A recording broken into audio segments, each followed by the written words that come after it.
dos achados lá de Qumran, hein? Ah, muito bem. Beleza, Fabiano. Obrigado. Obrigado mesmo. Então, meus irmãos, dando continuação aqui à nossa sétima aula, Introdução ao Antigo Testamento 2, parte B. Vamos lá. Continuando aqui, nós estamos lendo aqui nos nossos livros, né? Geralmente eu costumo dizer livro-texto, mas nós seguimos o livro-texto do Allison.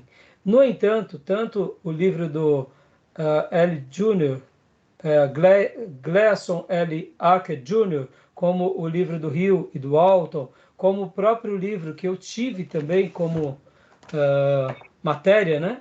O Cleide T. Francisco, são livros que eu consulto. Então, fazem parte da nossa bibliografia. Vamos continuar aqui no livro do Alton. Eu quero continuar lendo mais algumas partes aqui com vocês. Aqui, e a gente já vai. Eu tinha, o nosso querido irmão Júnior tinha lido uma parte, mostrando aqui as dificuldades que Israel, o contexto, né? O contexto de Isaías é a segunda metade do século VIII a.C. Deve-se lembrar que nesse período o Império Neo-Assírio assumia seu lugar de primeira potência mundial da história. Deixa eu só traçar uma definição. Império Neo-Assírio. Ué, mas peraí. Império Neo-Assírio. Por que há uma diferença entre Assírio, Império Assírio e Império Neo-Assírio? Na literatura vai ser tratada dessa forma porque a Assíria já era um império. No entanto, com a ascensão de Tiglat-Pileser III, quando ele sobe ao trono, essa mesma Assíria, que já era império, recebe agora um novo protagonismo, que é um protagonismo de conquista. E na literatura judaica, cristã, na literatura nossa que estudamos o Velho Testamento, acaba tendo uma conotação mais importante. Por quê?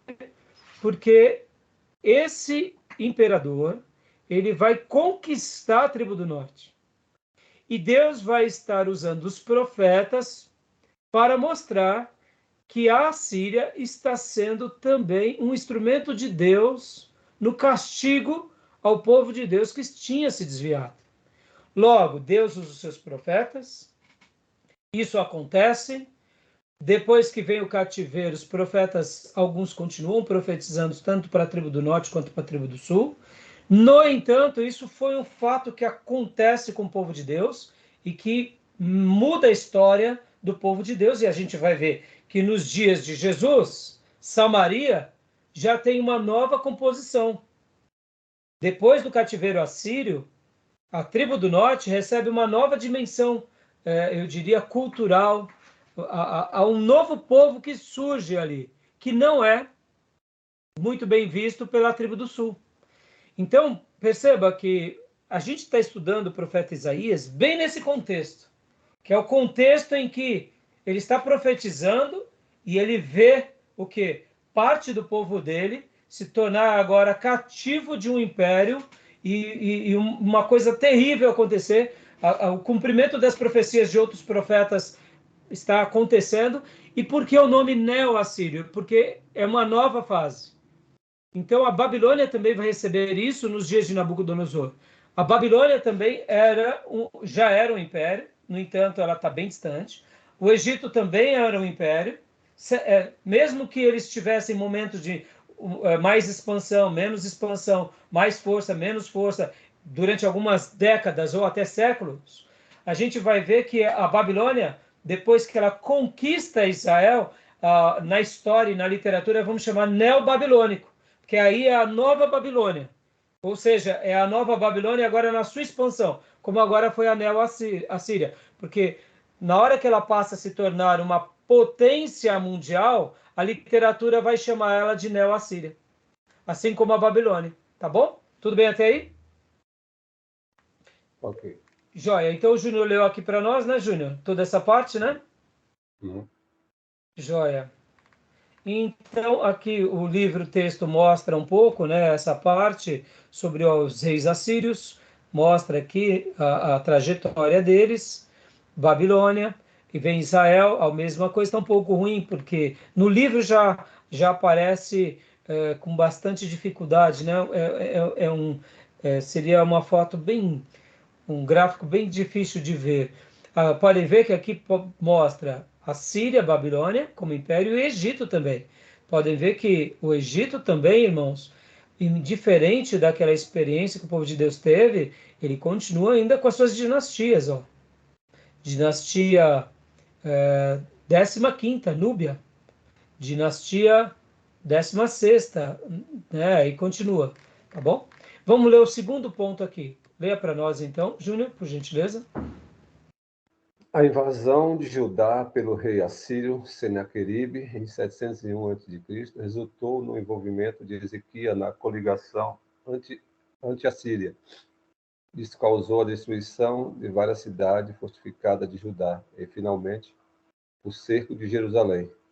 Ao contrário do pai Acás, Ezequias confiou no socorro do Senhor e o exército assírio foi destruído.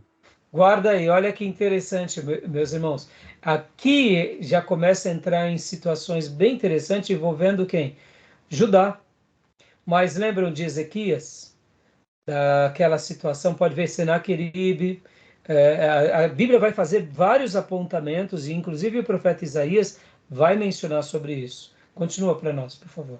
Era um tempo de medo e incerteza política. Os assírios aterrorizavam a população do antigo Oriente Médio com um programa agressivo de dominação. Dá uma pausa até aí, Júnior, por favor. Perceba, irmãos, qualquer semelhança é mera coincidência, não? Concorda? Pode ver, a gente está vivendo dias de medo, de incerteza política, geopolítica. A gente está vivendo, muitas vezes, conflitos mundiais. Essa semana, por exemplo, o presidente da França, Macron, ele fez um pronunciamento, no mínimo, esquisito, dizendo que eles não seriam vassalos dos Estados Unidos. Isso chocou demais o meio jornalístico, porque todos nós sabemos que a OTAN, de uma forma ou de outra, está alinhada demais com os Estados Unidos. Aliás, os Estados Unidos comanda. E como ele pode dizer isso? Né? Ele dava uma ideia no seu pronunciamento, mostrando que antes dos interesses da Europa ou da OTAN, tem os interesses da própria França. E que se eles precisassem se aproximar da China, eles se aproximarão. Agora, é no mínimo esquisito esse pronunciamento. Mas, ao mesmo tempo, na minha opinião, já é um pronunciamento de uma suposta mudança de panorama internacional. Vocês viram que essa semana, por exemplo, a presidente de Taiwan foi visitar um líder americano, que é muito prestigiado lá nos Estados Unidos. Isso causou uma reviravolta em toda a região asiática, e até hoje nunca se viram tantos aviões e navios ao redor de Taiwan. Ou seja, a gente está vivendo momentos de muita tensão mundial, geopolítica, que, guardem isso, Israel viveu na tribo do norte, Israel viveu na tribo do sul. Tudo isso Deus permite e Deus tem os seus propósitos. Por isso que estudar a história do povo de Deus é aprender com eles e saber que Deus está no controle, mesmo que a gente não entenda, né? E é bem interessante essa questão. Pode continuar lendo, Júnior, por favor? O país podia optar por ser vassalo, pagando um tributo anual e fornecendo tropas auxiliares aos assírios. Mas ao menor sinal de deslealdade resultava em reduções territoriais e maior controle assírio do governo, sem mencionar a cobrança de impostos mais pesados. Pode continuar? Pode continuar. Por trás de tudo isso, existia a ameaça da deportação, com a perda da independência política. O programa de deportação... Deixa eu dar uma pausa até aí. Deixa eu dar uma pausa até aí. Irmãos, guardem isso. Irmãos, como tudo na vida, alguém paga a conta. Se há um império que está em expansão, alguém tem que pagar essa conta. Uhum. Esses exércitos que avançam, esses exércitos que conquistam, eles estão de serem mantidos. Vão ser mantidos com o quê? Com os cofres públicos da nação dominante? Com os nobres daquela nação? Ou com os conquistados? Entenderam? Irmãos, por isso que, ao mesmo tempo, eu quero até agora... Eu ainda não entrei nos esboços dos slides que eu quero tratar, porque eu quis gastar um tempo aqui, porque eu acho que é importante esses... Percebam, irmãos, como que parece um retrato dos nossos dias isso. Só muda o panorama, né? Só muda o panorama. Deus levantando seus profetas na tribo do norte, na tribo do sul. Agora Deus levanta quem? Um profeta no palácio, como eu aprendi com o pastor Robson Couto, do seminário IBADE, que eu achei fantástico isso. Ele coloca como Isaías o profeta dos palácios, o profeta das cortes, o profeta real. No meu livro-texto aqui do Cleide Francisco, eu achei muito interessante que ele começa falando sobre Isaías, ele fala uma coisa muito interessante, eu quero até ler com vocês, mas é muito interessante quando a gente começa a ver como que eu posso dizer, que Isaías, ele foi uma pessoa muito importante, e ele era de família nobre, inclusive. Possivelmente, Isaías, ele fazia parte da elite do seu povo. Isaías não era uma pessoa comum. Olha só essa frase aqui, quer ver? Eu estou pegando isso do Robert Ley, que é o esboço bíblico. O profeta Isaías era um homem de sangue real. Seu pai, Amós, era um dos filhos mais novos de Joás, rei de Judá. Sendo um homem de personalidade marcante, torna-se estadista, exercendo poderosa influência a bem da nação. Casou-se com uma mulher que possuía o dom de profetizar e teve pelo menos 2 filhos, 7,3, 8,3 e 18. Trabalhou 60 anos e morreu mártir no reinado de Manassés, segundo a tradição, aos 120 anos de idade. Eu gostei dessa ideia, eu queria gastar um minuto agora aqui falando com vocês, porque aquilo, irmãos, um convertido, ele é um convertido indiferente de onde ele está.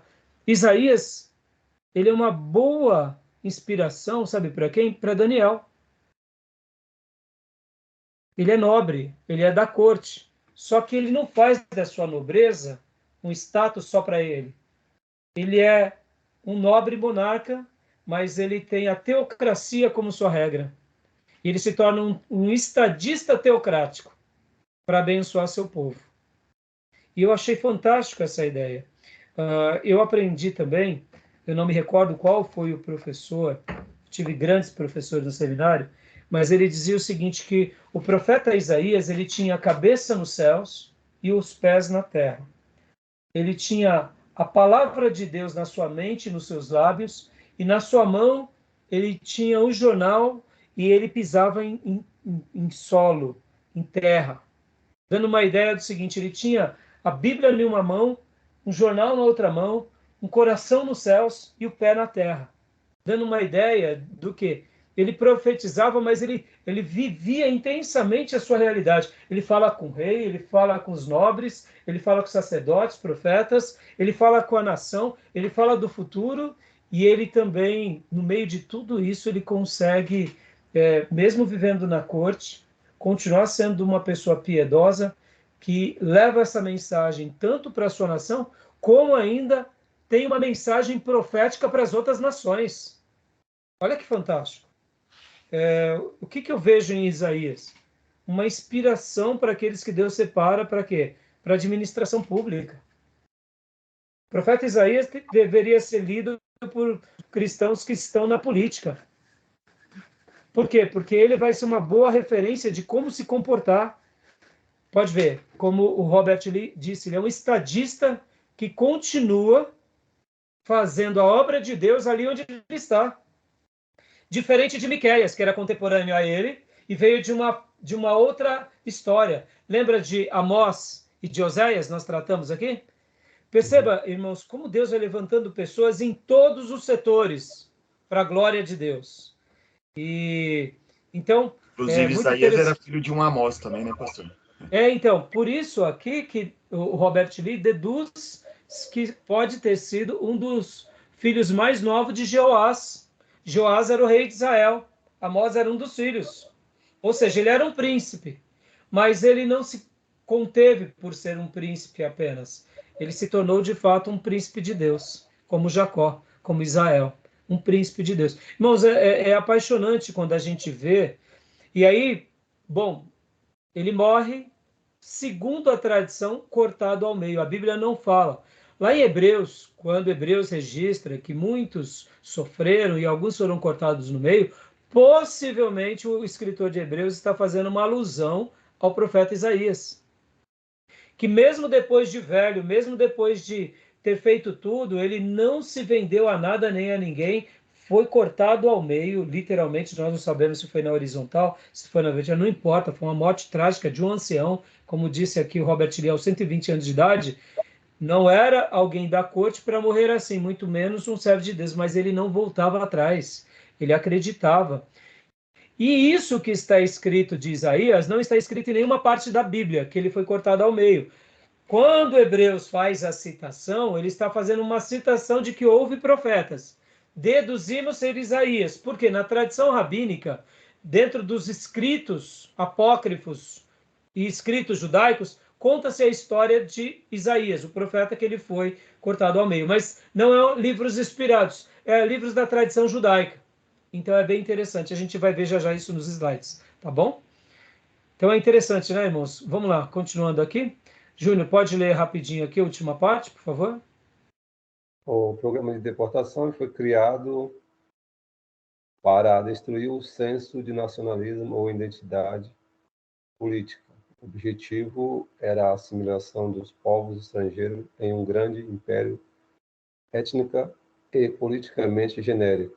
Todavia, para os israelitas, era uma questão teológica. Eles eram um povo escolhido e separado por Deus que vivia na terra prometida. Terra essa que o próprio Deus lhes entregara. A política síria era uma ameaça à distinção de Israel do ponto de vista da aliança. Ou seja, essa questão da deportação à Síria era terrível, principalmente por causa dessa miscigenação. Eles poderiam perder a identidade, já que eles eram povo da aliança, e essa aliança, olha como isso é forte, hein, irmãos? A aliança, ela tem identidade, ela tem conceitos, ela tem estilo próprio. Por isso que Deus também preserva a tribo de Judá. Porque não tem como você preservar a aliança, que é uma verdade absoluta, sem manter essas tradições, mesmo que eles não fossem perfeitos. No momento da miscigenação, você altera a aliança, você cria essa mistura e você perde o que? A identidade. Logo, você perde as suas histórias, né? E aqui ele vai trazer um esboço de Isaías, tal. Não vou gastar muito tempo com isso, tá, irmãos? E aqui vai vir a mensagem também do livro, né? Leia para nós, Gil, aqui rapidamente essa parte, a mensagem, por favor. O material do livro de Isaías é organizado de forma que destaque a integridade de Javé, o Deus da aliança. Isso se vê nitidamente no contraste entre as ações dos Segunda Reis, Acás e Ezequias. Acás não confiou em Javé e pediu ajuda aos assírios durante a crise política que apresentava, contrariando o conselho de Isaías. Isso deflagrou uma série de crises. Ezequias, apesar de no princípio ter contado com a ajuda egípcia, dependeu de Javé e foi livrado de forma poderosa. Desse modo, ele se tornou um grande exemplo de como Deus, na sua soberania, pode livrar o seu povo. Essa foi uma lição importante para os israelitas exilados. Eles foram encorajados a confiar no Senhor em momentos de grande dificuldade. Joia, joia. Até bom, até aí tá joia, tá joia. Então, vocês veem, irmãos, aqui é uma mensagem.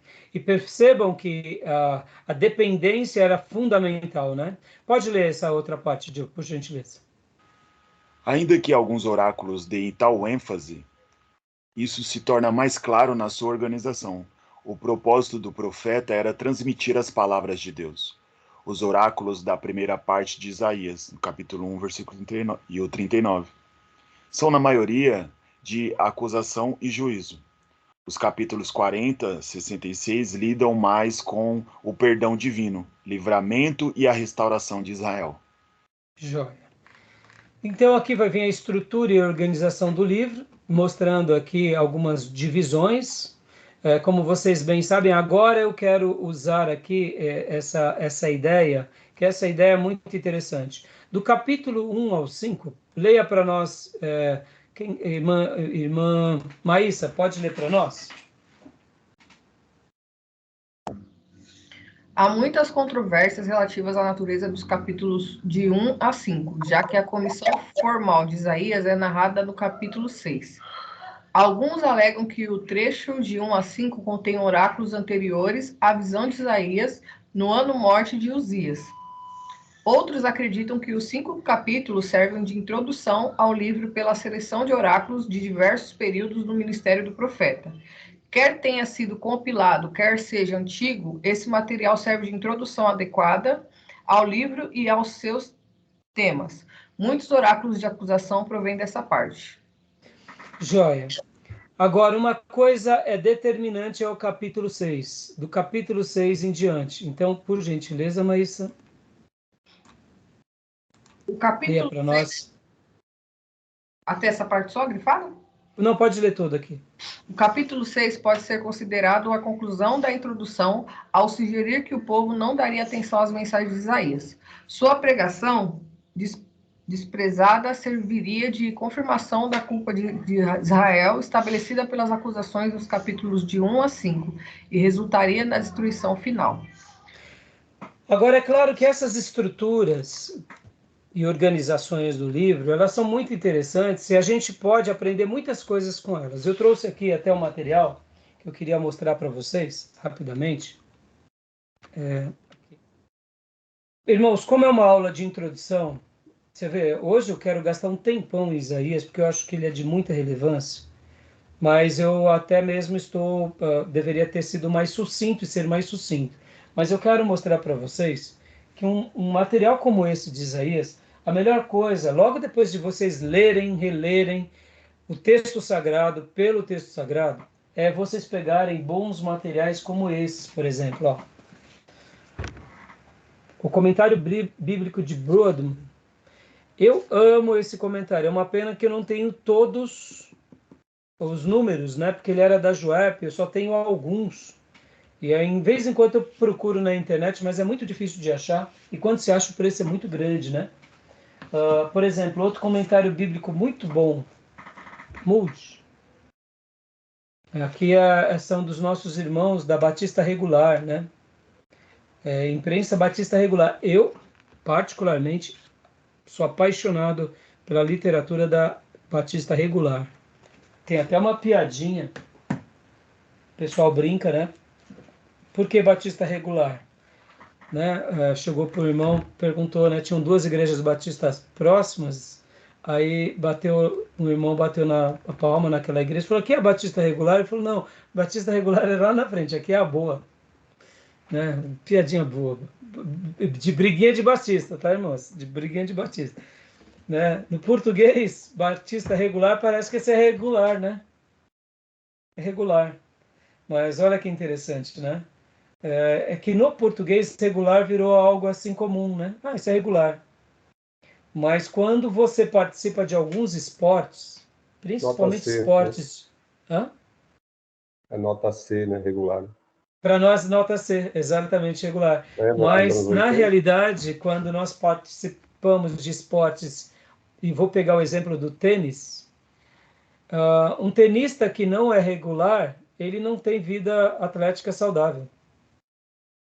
Porque ele tem que ser, no mínimo, regular. A ideia de regularidade remete à ideia de ele é bem competente. Eu sou regular, é que eu tenho que... Lembra daquela palavra que, em vez em quando eu uso, ordinário? Eu pratico a ordem. Eu sou regular, ou seja, eu sou um batista que estou em ordem. E eu sou uma pessoa que me mantenho naquela constância. Eu não fico oscilando. Então, eu sou regular, eu tenho regularidade. Mas no português, de uma forma geral, não é boa, né? Então, aqui, vamos dar uma palmatória aos nossos irmãos da Batista Regular. A literatura deles é muito boa, tá? Tá ligado a mediano também, né? Então, para nós, o regular é mediano, né? Né? E o mediano para nós é medíocre, né? Você vê como que é uma questão de ajustes, né? Até mesmo na língua, a gente vai. A língua ela é viva e algumas palavras que se usavam não se são tão úteis. Por exemplo, um corredor de Fórmula 1 que não é regular, ele não consegue chegar no final da corrida. E um corredor de Fórmula 1 regular já é um sucesso, ele chega até o final. Muitas vezes chegar até o final... O medíocre tem uma conotação pejorativa, né? E o regular para nós também virou, né? Então, por exemplo, irmãos, o que eu aconselho vocês fazerem? Um comentário da Bíblia. Esses livros que eu separei aqui só para mostrar para vocês, e muitos outros, por exemplo, literaturas como essa, eu vou pegar um qualquer aqui, ó, da Editora Vida, por exemplo, o Novo Comentário Bíblico Contemporâneo, né? Que é de Atos, no caso. Mas esses comentários vão ser muito importantes para a gente entender melhor essas estruturas. E principalmente para dissecar o conteúdo na sua essência do livro. Eu tenho também ali, aqui acabei não pegando, versículo por versículo do Champlin. No caso, eu tenho só do Novo Testamento, eu não tenho do Velho Testamento. Mas eu quero uma hora comprar esse material. E eu, particularmente, prefiro comprar em livro. Porque livro é diferente, né, irmãos? Eu tenho meu Kindle, eu uso bastante meu Kindle, mas é diferente. Eu ainda sou da velha guarda, não dá para comparar com o livro, né? Tá bom? Então, essas estruturas, elas são muito boas e muito úteis. Agora, eu gostaria de fazer um comentário aqui com relação ao capítulo 6, irmãos. Podem ver que Isaías ele vai ter uma experiência com Deus singular aqui no capítulo 6. Vocês lembram qual foi aquele momento, né? Vocês lembram? Dono de Deus. Exatamente. Até o capítulo 5 ele já é um profeta da corte, ele é um profeta especial, mas a partir do capítulo 6, algo muda, uma chave muda na vida dele. E aí ele profetiza de uma forma muito mais, eu diria, talvez com mais revelações, com mais iluminações, com mais profundidade. Claro, tudo por causa da vontade de Deus. O que eu quero dizer com isso, irmãos? Perceba que ele não se explica direito. Ele simplesmente diz que ele passa por aquela experiência, ele vive essa experiência e ele continua nessa experiência. E para mim, Isaías 6 é o Peniel de Isaías, é o Vale do Jaboque de Isaías. É o momento em que ele vira uma chave. E por que eu estou falando isso? Podem ver que ali, quando ele fala que ele fazia parte de um povo de lábios... Vamos ler Isaías 6, irmãos? Vale a pena a gente gastar um minuto agora. Isaías 6, vamos lá.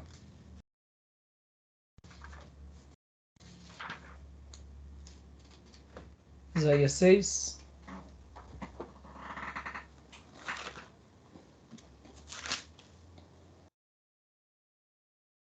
Pode ler do 1 até o versículo 7. Quem quiser. No ano em que o rei Uzias morreu, eu vi o Senhor assentado num trono alto e exaltado, e a aba de sua veste enchia o templo.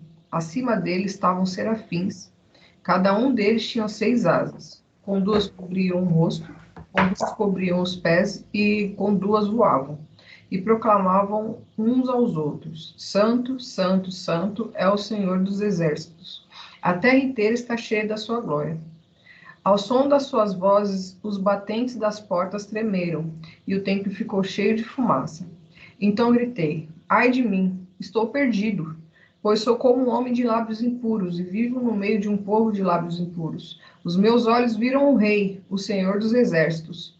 Logo um dos serafins voou até mim, trazendo uma brasa viva, que havia tirado do altar com uma tenaz. Com ela tocou a minha boca e disse: Veja, isso tocou seus lábios. Por isso, a sua culpa será removida e o seu pecado será perdoado.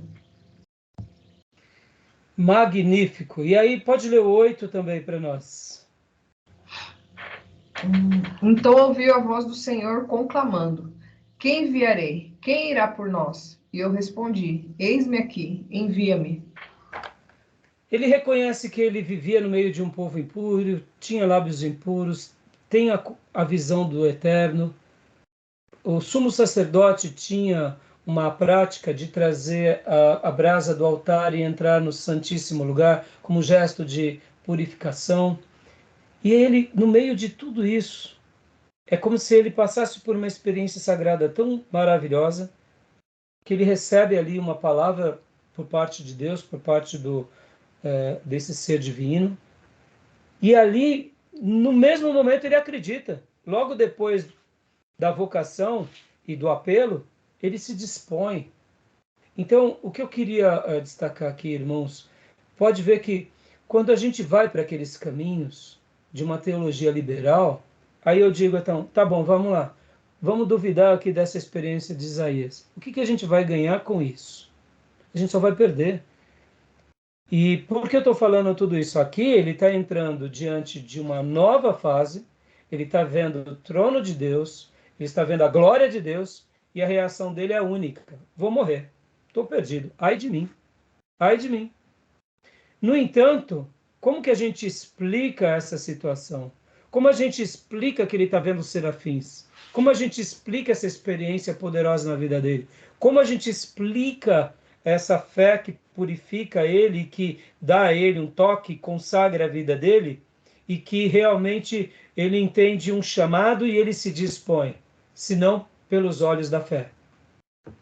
E o fato é, ele se dispõe e aí ele se torna de fato um profeta singular. E agora eu quero fazer uma leitura aqui de um parágrafo do Cleide Francisco que diz: o livro de Isaías é justamente considerado o maior de todos os livros proféticos do Velho Testamento.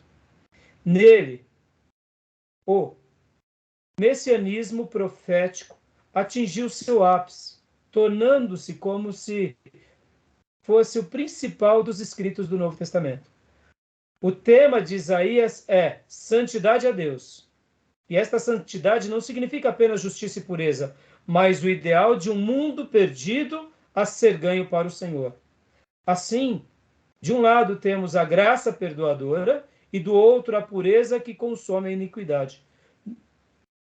Então, percebam que ele, depois dessa experiência poderosa e depois dessa disposição favorável, se torna o profeta mais importante do Velho Testamento, porque nós conhecemos ele, isso é uma tradição magnífica, que ele é o profeta messiânico. Ninguém falou do Messias como ele. Aí eu te pergunto, tem a ver com essa experiência ou não tem? Tem. Tem a ver com essa vocação ou não tem? Tem. Se a gente tirar o lado da fé, a gente perde essa beleza. Mas quando a gente mergulha nisso que essa literatura tão abençoada e conservadora traz para nós, a gente só ganha. E agora falando um pouquinho sobre os manuscritos de Qumran, irmãos.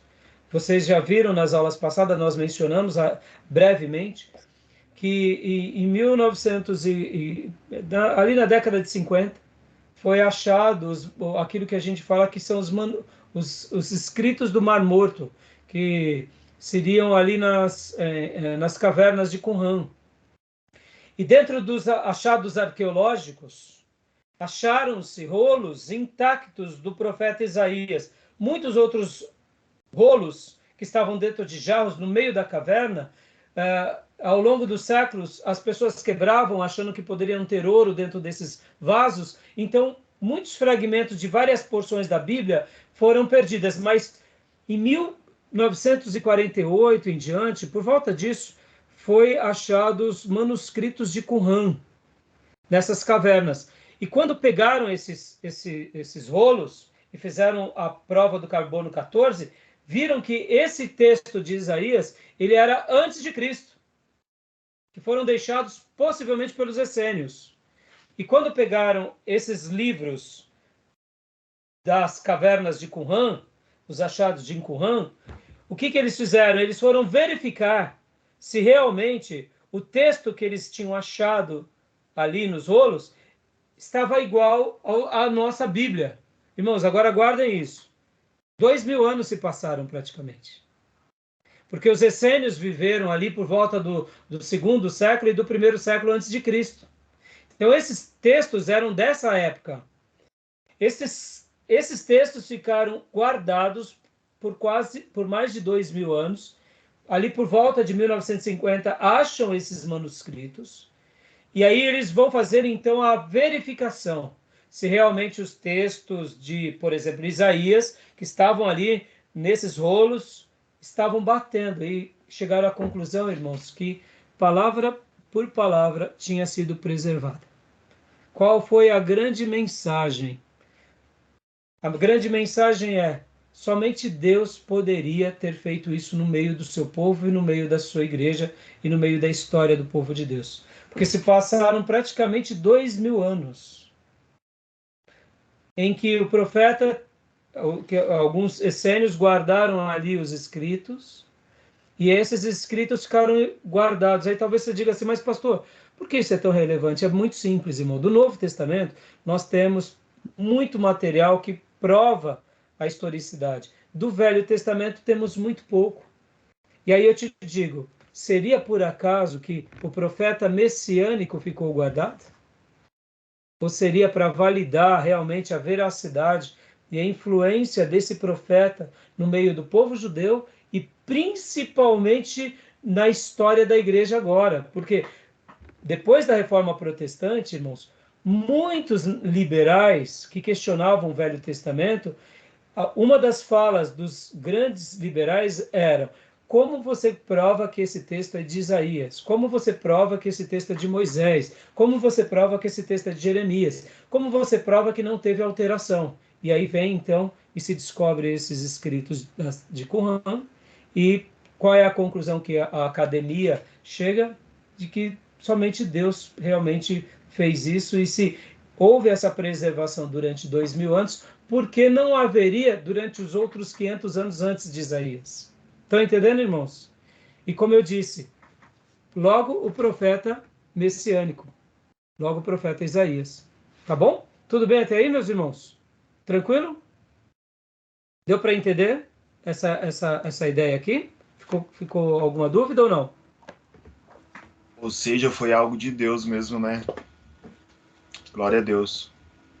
Exatamente, Gil, é algo de Deus para mostrar o seguinte: que quem preserva a Bíblia não é a igreja, não é uma denominação, não é o grupo, é o próprio Deus na história.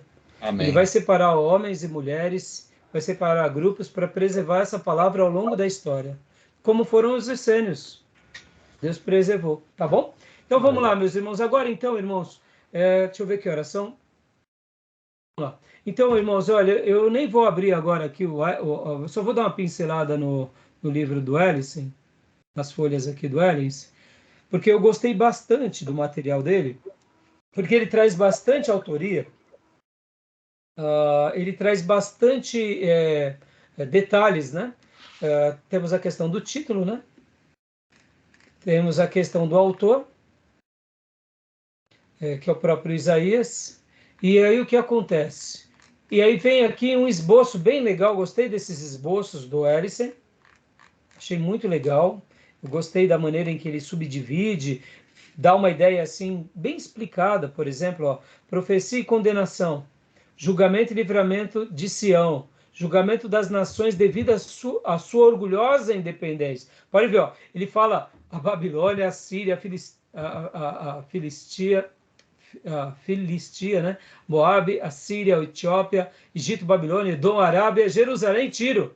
Ou seja, ele pega todo mundo. Ele é um estadista, assim, sem medo, né, de ser feliz, né? Julgamento de toda a terra antes da glória do reino de Deus, né? O julgamento de Israel devido às alianças seculares, grande julgamento em favor divino, o dia do Senhor. Agora, quando ele fala aqui de julgamento de Israel, você tem que lembrar o quê? Que é Israel o quê aqui, irmãos? Tribo do norte, né? Reino do Norte. Tribo do norte. Ele não está falando de Judá. Então, profecias de confirmação, profecias de consolação, capítulo 40 ao 66, eu achei bem legal. Aí vem aqui os debates sobre a autoria, vale a pena vocês gastarem um tempo sobre essa questão, tá bom, meus irmãos? Então, quer ver aqui o que eu queria destacar aqui. Pode ver que a data em que foi escrito, pode ver que aqui ele já coloca 680, né? 740 a 680.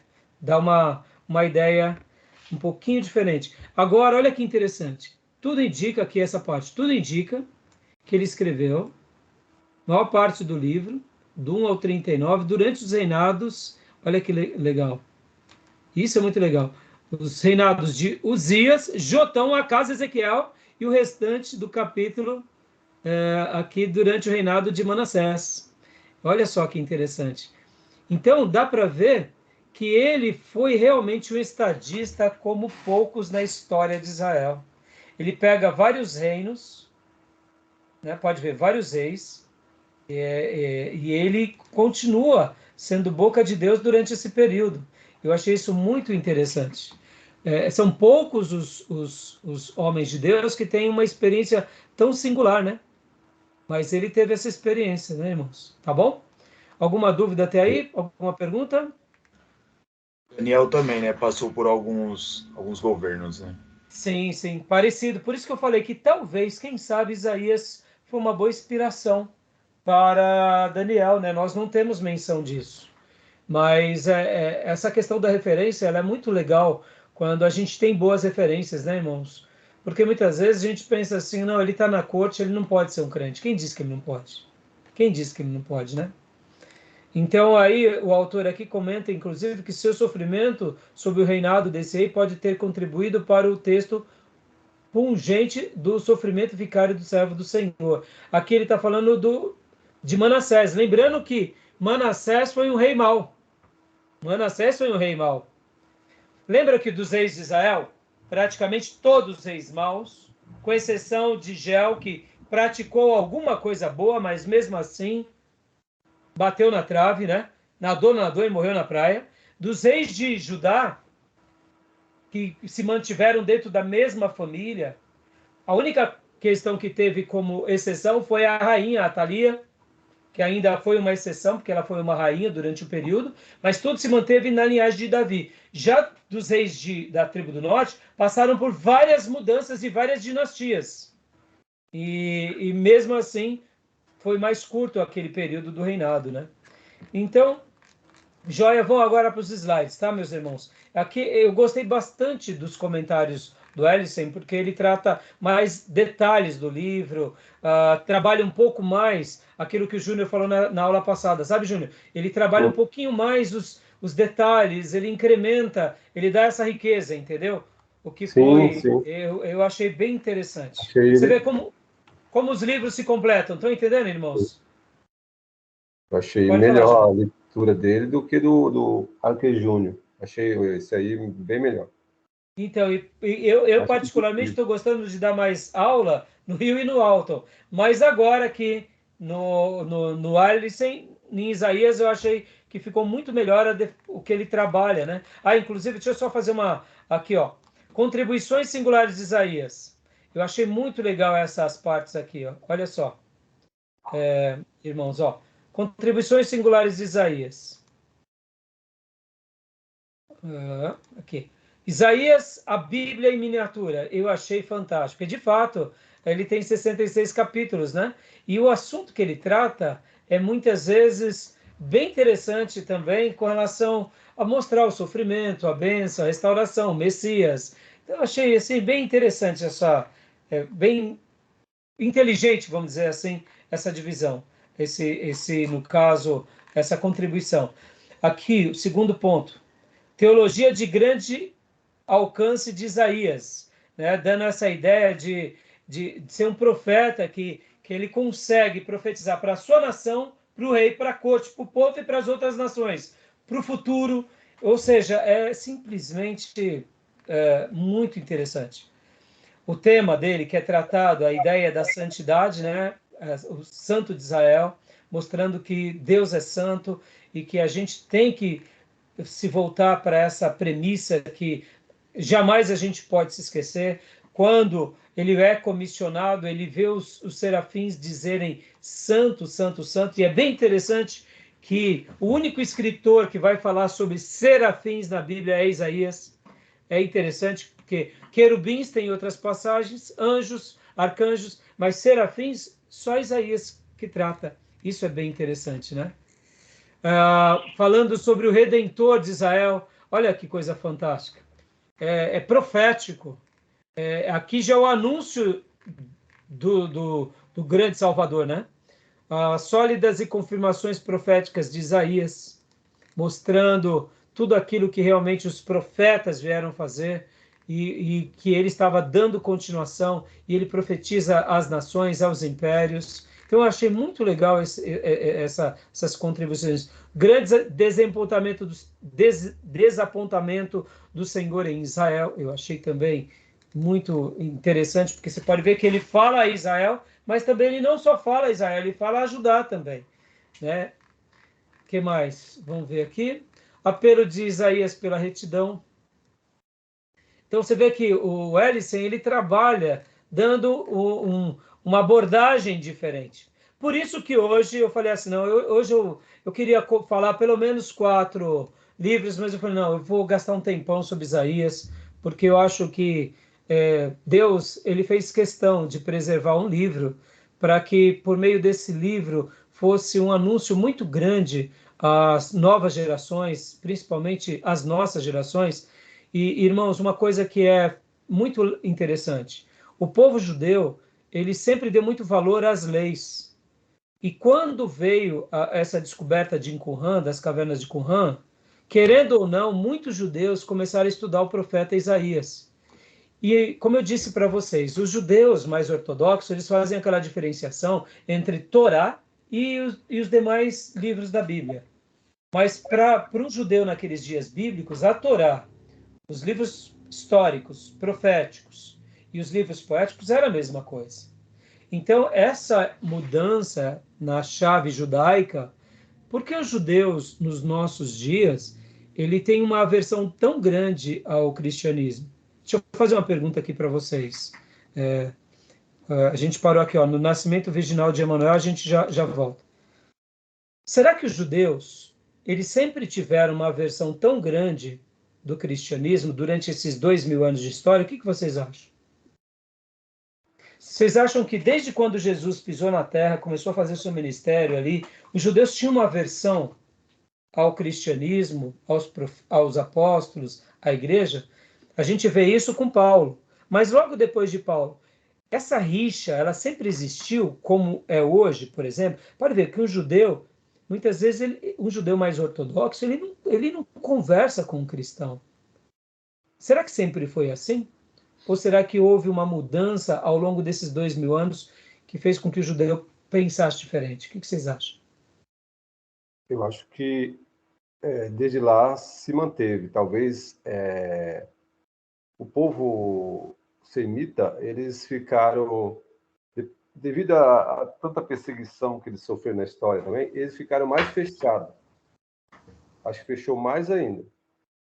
Claro, a gente olha pelo aspecto daqueles que são religiosos, ortodoxos, ultra-ortodoxos, e tem os judeus messiânicos, né, que crê em Cristo, que segue o cristianismo, misturando com o judaísmo. Agora, hoje Israel está totalmente secularizado, tirando o povo que é ortodoxo e ultra-ortodoxo, é totalmente entrevista um povo judeu lá em Tel Aviv ou em Jerusalém, o povo secular e mundano. Totalmente Inclusive, nos meus dias de seminário, eu aprendi que a religião predominante de Israel, uma das mais, era o espiritismo. Até me assustei naqueles dias, né? Isso daí há 30 anos atrás, tá, irmãos? Eu me formei tem 30 anos. Agora, deixa eu só dizer uma coisa para vocês. Então, o Júnior deu parecer, deixa eu ouvir de vocês. Vocês acham que o povo judeu sempre teve uma aversão muito grande ao cristianismo? Ou isso mudou ao longo da história? Vamos lá. Gil, irmã Cleusa, Maísa, professor Fabiano, pode até comentar. Pastor, eu acredito que mudou por conta da expansão do cristianismo, né?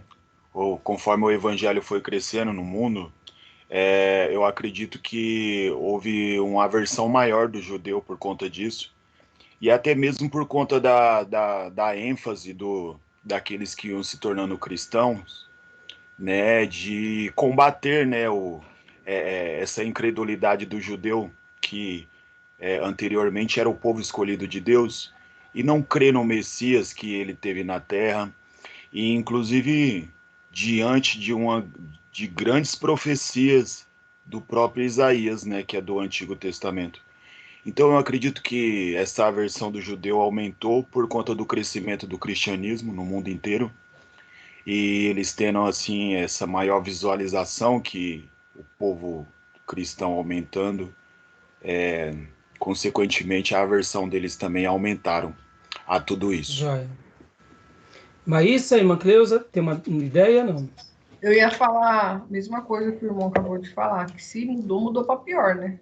Eles têm mais coisas ruins, né? Mais negativismo em relação ao cristianismo. E Macleusa? O irmão... Desculpa. Eu penso igual eles também. Desculpa, Maísa, você ia falar mais alguma coisa? Não, só complementei que eu tô com o irmão Gil também. Tá bom. Diga aí, Macleusa, desculpa. Eu falei, eu penso igual eles também. Eu acho que se mudou, mudou para pior. Tá. Então tá bom. O professor Fabiano, ele tá trabalhando, então não dá para ele comentar, mas não tem problema. Deixa eu só dar aqui um parecer. O povo judeu sempre teve, é óbvio, uma aversão ao cristianismo, senão eles se tornariam cristãos. Mas é uma característica dos judeus, desde o Velho Testamento. Lembram que lá no Velho Testamento eles tinham dificuldade de não adorar a Baal? O povo judeu, ele, vamos dizer assim, de uma forma geral, era muito fácil para ele ser atraído às outras nações, às outras culturas.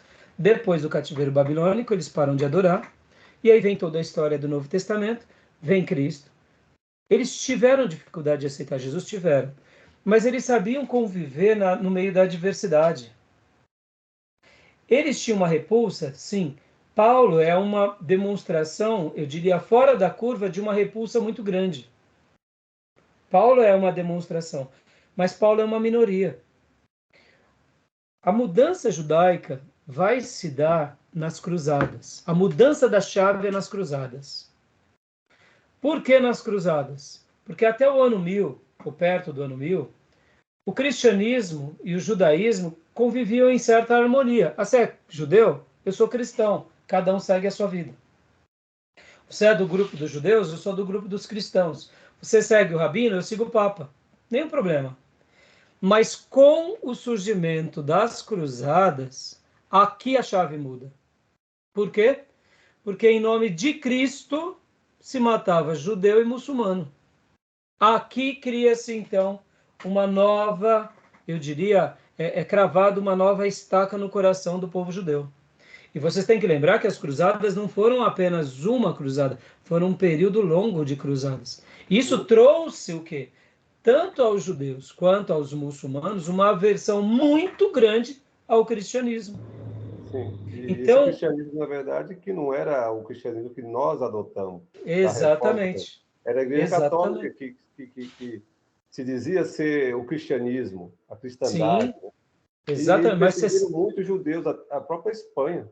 exatamente. Pode ver que não só na Espanha, como em Portugal. Segundo alguns historiadores, muitos portugueses judeus, que eram chamados novos cristãos, porque lá em Portugal, ou você era cristão, ou você era excomungado da sociedade, então muitos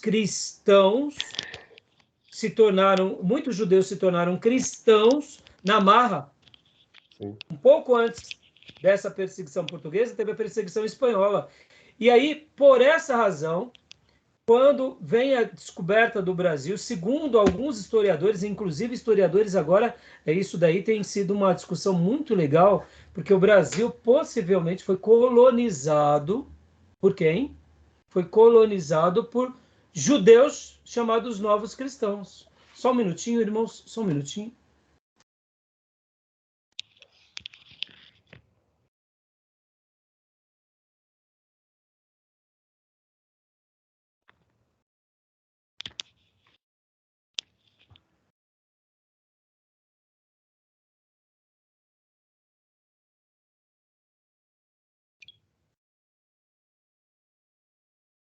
Só um segundinho, tá, irmãos?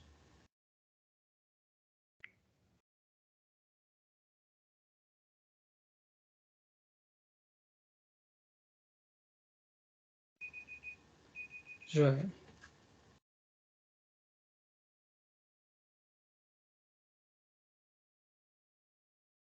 Vamos lá. Então, segundo uma historiadora muito famosa, o nosso país ele foi colonizado por portugueses. Segundo os historiadores, quem eram esses portugueses? Eram judeus. Todas essas famílias Pereira, com nomes, né, de árvores e de frutas e etc e tal, eram chamados novos cristãos. Então, o que acontece? Bom, isso é uma discussão para outra hora, mas o que eu queria dizer? A mudança na chave se dá nas cruzadas, irmãos. Por causa das cruzadas e dessa herança que começa nas cruzadas. Perceba, nós fomos descobertos como nascem em 1500. Então, o judeu já estava sendo perseguido por novas frentes católicas lá em Portugal no ano de 1500, 500 anos depois das cruzadas. Eram novos tipos de perseguição. Por isso que há sabe aquela questão intragável contra o cristianismo? Olha, se o seu Cristo, que é o Salvador, que morre na cruz, tem que me mandar matar para te aceitar, então eu não quero. E é por essa razão que muitos judeus têm aversão do cristianismo. É uma explicação, é uma das mais plausíveis. Eu achei muito interessante essa explicação. Faz sentido, né, irmãos? Satanás é sujo, né? Usou essas coisas para dificultar o alcance de Jerusalém, né? Nas cruzadas. Né? Exatamente. E pode ver, irmãos, os próprios muçulmanos, quando eles perguntam o seguinte: você é um católico que adora ídolos ou não? Ele tem diferenciação. Ele sabe distinguir. Porque, irmãos, aqui, abrindo um parênteses, tá? Todos nós somos cristãos. O católico é um cristão. Uhum.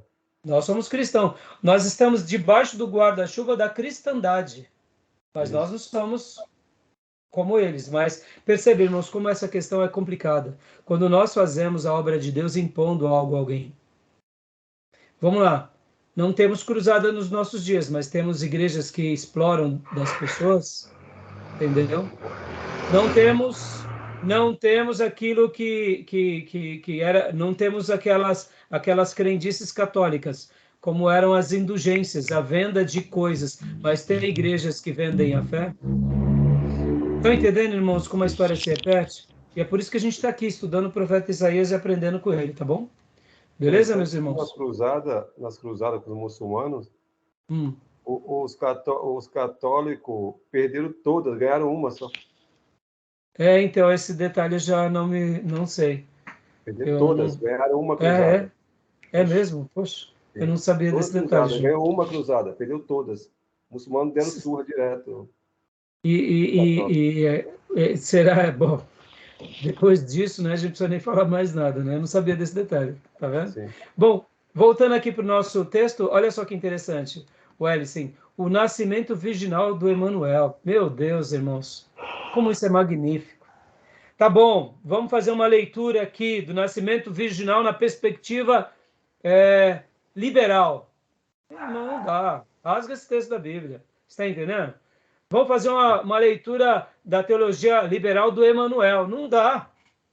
Deus entre nós, não dá. Vocês entendem, irmãos? É tão ridículo, né? Chega a um ponto assim que a teologia liberal é tão ridículo que não tem sentido, né? Outra coisa que eu gostei aqui do Ellison, olha o que ele fala, a queda de Lúcifer, irmãos. Isso daqui é muito interessante. Assim como Ezequiel faz também um apontamento, ele coloca também. Só que aqui, olha que interessante, ele classifica Lúcifer como rei da Babilônia. Certo? Olha que interessante. Rei da Babilônia. E Ezequiel classifica Lúcifer como rei de Tiro. Lembra Tiro e Sidom? Sim. Os comerciantes, aqueles que navegavam. Interessante, não? Comércio, a prosperidade, a influência. Olha que interessante. Então, como Isaías, vamos racionalizar. Eu quero racionalizar. Fala da queda de Lúcifer, da teologia liberal. Não existe demônio. O demônio são as pessoas, meus irmãos. Então, lamento. Vamos lá, ó. Em Isaías, o clássico desprezo pela idolatria. Mais uma vez, ele falando da idolatria. Servia para a tribo do norte, para a tribo do sul. E aqui o grande capítulo do servo sofredor, que é o grande capítulo, né? E a gente vai trabalhar já já. Eu gostei também dessa simetria estrutural de Isaías, do 40 ao 66, que ele faz vários apontamentos sobre a grandeza de Deus na obra da criação e trata várias luzes, a grandeza de Deus na obra da salvação, a glória de Deus na obra da restauração. Ó, meus irmãos, aqui dá um estudo bíblico maravilhoso, hein? Ó, Glória a Deus. maravilhoso aqui. Que tema maravilhoso. Vamos estudar sobre a grandeza de Deus na obra da criação. Os capítulos 40 ao 48. A graça de Deus na obra da salvação. E aqui no capítulo 43, como um cordeiro. Olha que coisa linda, irmãos. Que divisão maravilhosa. A glória de Deus na obra da restauração. Puxa vida. Que lindo isso daqui. Eu achei maravilhoso. Por isso que eu falei, eu vou gastar um tempo hoje com os meus irmãos. Não vai dar tempo de estudar, mas eu falei assim, não, eu quero gastar esse tempo. Porque eu acho, sabe uma coisa que eu entendo, irmãos? Bom, deixa eu concluir aqui, eu já falo que eu ia falar sobre o entendo. Ó, a cristologia de Isaías, não preciso falar, ele é chamado profeta messiânico, né? Deixa eu dar aqui uma definição. Isaías é chamado profeta messiânico, Jeremias é chamado o profeta que fala muito sobre o Pai, e Ezequiel é o profeta que fala sobre o Espírito. Curioso, né? Eu sei que isso são construções, tá? Mas quando lemos os livros, destaca em Isaías o papel do pai, que busca os seus filhos. Em Isaías e Ezequiel destaca o poder do Espírito Santo na vida dos seus servos. E a gente vê aqui Isaías como profeta messiânico. Então, eu achei que esses magníficos. Tá bom, meus irmãos? Beleza? Tudo bem? Ok. Alguma pergunta, alguma dúvida? Eu queria falar um pouquinho, pastor. Opa, fala aí então, Fiote. Pode falar. Agora não estou mais dirigindo, estou indo para casa. Ótimo, Então, tá pastor, eu queria falar um pouquinho sobre o Serafim. Pode falar. Eu vi uma palestra do pastor Luiz Saião, e ele falou que o Serafim, a conotação do nome dele e tal, uns dizem que tem relações a serpentes e tal, mas serpentes iluminadas, mas em suma, o Serafim, ele é um ser resplandecente. E dizem que quando o profeta Isaías ele teve essa visão dos serafins, que cobriu o rosto, né, com essas asas, com as suas asas, era a ideia de que existe um que tem que aparecer. Só existe um que pode resplandecer a sua glória, que é Deus. Aí, então, ele falava que esse cobrir o rosto seria para que a glória dele não resplandecesse ou tirasse, como se tirasse a atenção, desviasse as pessoas da glória de Deus. Eu achei interessante esse ponto. E eu queria falar só mais uma coisa. Claro, Desculpe. não, mas obrigado, foi boa essa contribuição. E assim, fica aqui uma dica, irmãos. O pastor Saião é fantástico, né? Ele é um teólogo que deve ser considerado e a gente pode estar aprendendo muita coisa com ele. Pode falar a segunda coisa? A outra coisa, o pastor Ribeiro, José Ribeiro, ele fez um livro sobre Isaías, agora eu não lembro, Isaías 53, se eu não me engano. Isso. Que fala sobre o servo sofredor. Isso, aqui, ó. O dele, eu acho que é esse daqui, ó. A influência da tradição a influência da tradição na tradução e interpretação de Isaías 52 e Isaías 53. Esse daqui é a tese, se não me falha a memória, essa é a tese de mestrado do Ribeiro na USP, se não me falha a memória. Então, fica aqui a dica, né? O livro aí, ele fala sobre o nome de Satanás. E que a crença popular ela traz o nome de Lúcifer, mas na verdade não tem nada a ver com Lúcifer. Eu não sei se os irmãos sabiam desse assunto, mas eu acho que vale a pena a gente ver isso e ver a importância da teologia. Sim, sim. A teologia faz com que a gente venha ver aquilo que a tradução, na verdade, não mostra. Muito Então, bem. você ter essa visão, essa abordagem de que o estudo ele vale a pena você ver, ver em 3D, você tem uma visão maior daquilo que os livros estão passando, ou que Maravilha. ela mostra para a gente. E você me fez... Obrigado, viu, Fabiano? Porque você me fez... Concluiu? Pode concluir. Então é isso. Ele vai falar de que o nome de Satanás ele não tem nada a ver com Lúcifer. O nome original dele que aparece lá é Rei Lelo, e diz que essa palavra ela não tem tradução. Entendeu? Diz que é uma palavra que apareceu 2 vezes, aí não sabe se é um verbo, não sabe se é um substantivo, não sabe se é um acusativo, não sabe. Ninguém tem a ideia original do que significa o nome de Satanás. Aí então, isso aí pegou força com aquela. Uma das primeiras traduções da Bíblia, King James, né? Tiago. Aí então, foi isso aí. Poxa, obrigado, Fabiano. Foi ótimo. E você me fez lembrar algo que o Ribeiro, uma certa ocasião, ele escreveu um artigo muito interessante sobre o Shekinah. A gente não canta, né? Sobre o Shekinah, a glória de Deus, tudo. E o Ribeiro, ele fez um artigo falando, dando estudo sobre essa questão da glória de Deus, que é muito interessante para a gente aprender realmente aquilo que está na Bíblia e aquilo que não está na Bíblia, né? E uma outra coisa, você me fez lembrar, Fabiano, que inclusive a professora Márcia, ela comenta sobre essa questão de Satanás. Na realidade, na antiguidade, havia na corte aqueles que faziam um papel de, como se fosse advogado de acusação. Sabe o promotor? O promotor? Hoje em dia o promotor não faz... tem o advogado e tem o promotor. Então, na antiguidade, até mesmo em Israel, havia essa figura do promotor. Então, que seria aquele que faz a acusação. Que por isso que um dos nomes que é dado ao diabo é o acusador. E essa palavra, né, tem a ver com essa situação também. Ele é aquele que acusa, no sentido mais destrutivo mesmo, né? Então, assim, obrigado, me fez lembrar isso. Tá bom, meus irmãos, beleza? É um adjetivo, né? Um adjetivo que qualifica um sujeito. Então, e aí a gente pode aprender isso mais quando for estudar as línguas originais e o professor Fabiano gosta disso. Tá bom? Meus irmãos, beleza? Mais algum comentário? Alguma coisa? Porque senão eu vou encerrar essa gravação para a gente ir para o último bloco. Tranquilo? Ok, tranquilo. Joia.